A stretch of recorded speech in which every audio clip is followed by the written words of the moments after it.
Hi, it's Stephanie. Sorry I couldn't be there tonight. My little girl has her Christmas program at school and I couldn't miss that. But I wanted to make you guys a video so you could see my professional development session. So here is the impact of gender on writing by me. Um, a little bit about that topic. I kind of stumbled upon a journal article emphasizing the differences between males and females in literacy, and it kind of struck me as interesting because we don't really hear about that in any of our professional development at school. So I felt like there was a big need for it, that it wasn't something that was being talked about, and that I thought I should research a little bit further. Plus, I have a son, so I'm kind of invested in that. And at the time, I had a homeroom full of like all boys, so I was struggling on how to reach them. So here is my session. In my professional development session, we started out with our learning and language goals. We're a SciOps school, so that's just everything we integrate it into everything we do in the classroom and in our PD sessions. So here are our goals. We said that teachers will be able to identify the differences between male and female writers, and that teachers will be able to implement differentiated strategies for male writers on all of our writing units. And we made the goals messy as part of our SIOP procedures. And so we underlined our verbs and circled what we would be doing so that we could check back in and see if we were successful or not. So before my teachers came to the session, I asked them to think about their male writers, any male or any experiences like reaching males as far as literacy goes, reading or writing, any experiences, what they thought about a gender gap. So I had them come and we did a turn and talk. So I asked them how they differentiated writing instruction. I asked them if they use different mentor texts or different organizers or just some different strategies to work with male writers in their classrooms. So that kind of fostered a good discussion.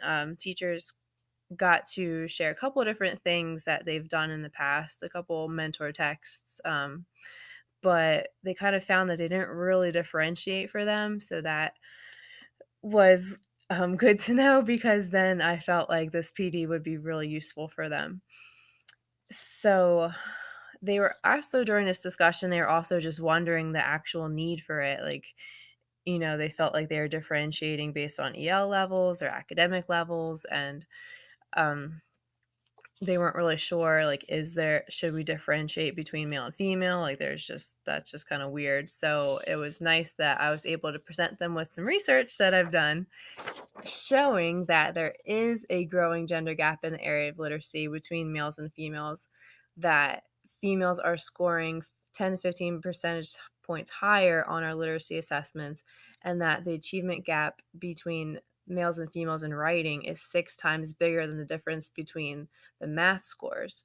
So typically you'll hear about the gender gap in math and science, where we're trying to get girls into STEM and all these, things to get girls interested in STEM careers and math, and making sure that things are equal that way. But nobody's really looking into this gender gap that males and females are having. So obviously there's a need there. If nobody's talking about it, nobody's addressing it. So maybe we should start. So next, I brought down the research from more global research to Hillcrest and what data we're seeing with our male and female writers. So the first assessment I pulled is a local assessment. It was the on-demand writing assessment for Q1, which is narrative. So we found that in all the intermediate grades, the students that were meeting expectations, scoring a 3 or 4, um, the majority of them were females. So in the students that are meeting those expectations, the females are outnumbering the males in there. So males are failing or not meeting these assessments more often than the females in grades 3, 4, and 5. Sorry, this is awkward. So that was and this was the most recent window. So it was very relevant and pertinent because it literally just happened. The next data that I pulled was the PARCC data. I took out and tried to look at just the written expression, and I looked at the PARCC data from last year. So again, we looked at grades 3, 4, and 5. And we found basically the same thing. The percentage of students who were meeting the expectations, so scoring a 4 and 5 on Park, the majority of those were females in grades 3, 4, and 5. So obviously, the gender gap and the trend that the research is showing is also following us here at Hillcrest. And I bet if you dug into your data at school, you would find the same thing. It's a little tricky though, because the data grids that specialists create aren't really differentiated out between male and female. So you kind of got to go back and do your own work and do lots of circling. And it's a little bit of a headache, but it's interesting. So we had a discussion after that, and the teachers were pretty surprised that, this research about this gender gap was, in fact, here at Hillcrest. So I kind of pulled out what is the research saying? Why are the males not succeeding as much on literacy and in writing? And is there like general characteristics, or what can we do for these male writers? So when you compare male and female writers, two of the big things we found is that males kind of want to jump in and give all the action and all of the just very short to the point. They don't want to elaborate, whether it's narrative, persuasive, or informative. They just kind of want to get down to it. This is what happened. This is the fact. This is my story. And that's done. Whereas females are more likely to include feelings and dialogue, and they're going to expand on their ideas and make their stories a little bit more drawn out.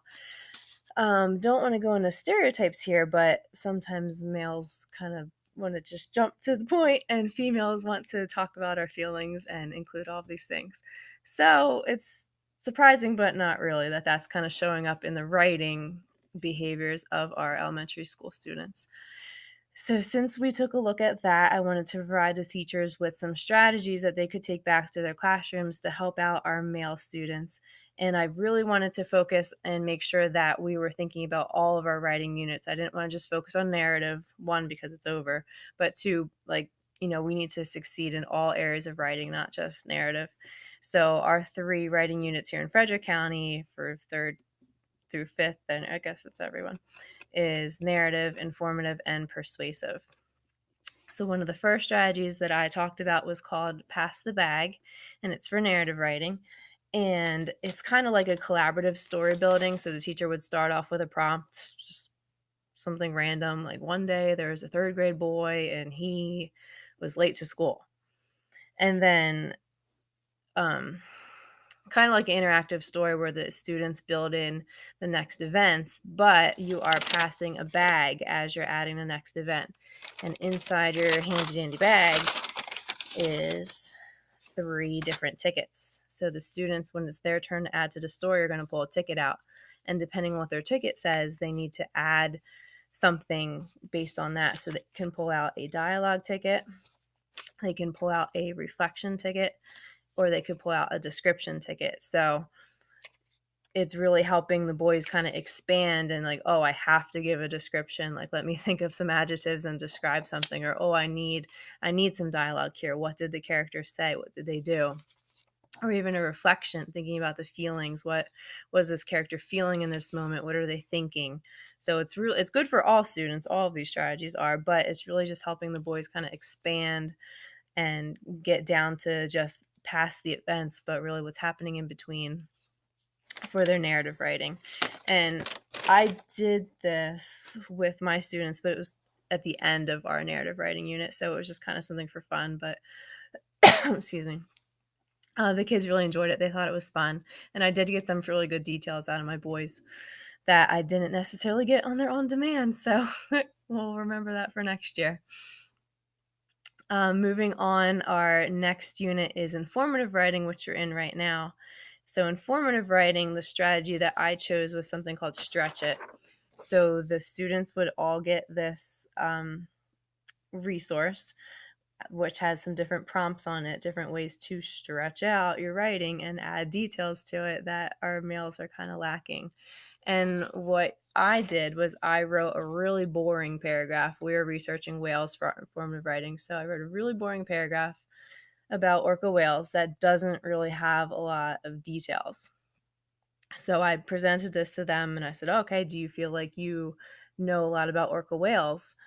And they were like, no, I don't. So I said, oh, well, take out your stretch it prompt and ask me some of these questions. So they went through and I asked, tell me more about why is it called a killer whale, or, tell me why it's called a killer whale.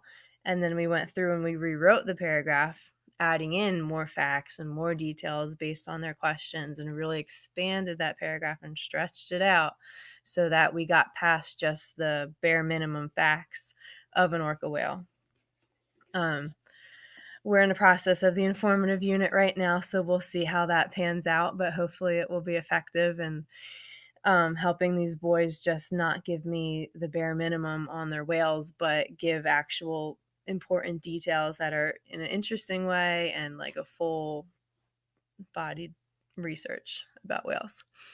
And our last unit that we talked about was the persuasive unit. So for this strategy, you present the kids with a persuasive letter, article, something where the author's purpose is to persuade, and you read it through, discuss it, and then you ask them these questions. So focusing in on what's the issue, how does the author feel? Let's talk about her feelings. Giving what reasons did the author give, and how does the author want the reader to feel, so that the students really have to pull out these things out of the persuasive writing so they can see, kind of like backtracking, like, oh, well, how did the author plan this persuasive writing? They had to think through these things before they wrote it out. So having your writers, especially your males, kind of plan out, instead of just going in and saying, I think that school should not have uniforms, actually focusing in on the issue and what are your reasons and how do you feel and all of these things. So in my PD, I spent some time modeling those strategies, kind of like I just did. And then this teachers had a good chunk of time to actually look at them. There was handouts in a Google Classroom to actually look at them and think about how they could bring those into their units. The most useful one was to stretch it because we're in informative right now, but we also kind of thought ahead to the persuasive and how we can pull different texts and have the kids kind of backward map how would they, or how did the author plan this so that they could plan out their persuasive writing unit. And teachers really felt like that was really helpful. They could talk and discuss and what could we do and how could we change this handout, and it was a really useful time, and hopefully we see some impact with our data. Finally, at the end of the unit, or at the end of the PD, we did a 3-2-1 exit ticket, and this was for the teachers so that they could really bring something back to their classroom so they could remember the PD by. Usually we're rushing when the evaluation time is there, like, oh my gosh, we got to get this done and we got to get back to class. But this was something for them to actually take and be like, oh yeah, look, these are 3 things that I learned in that PD.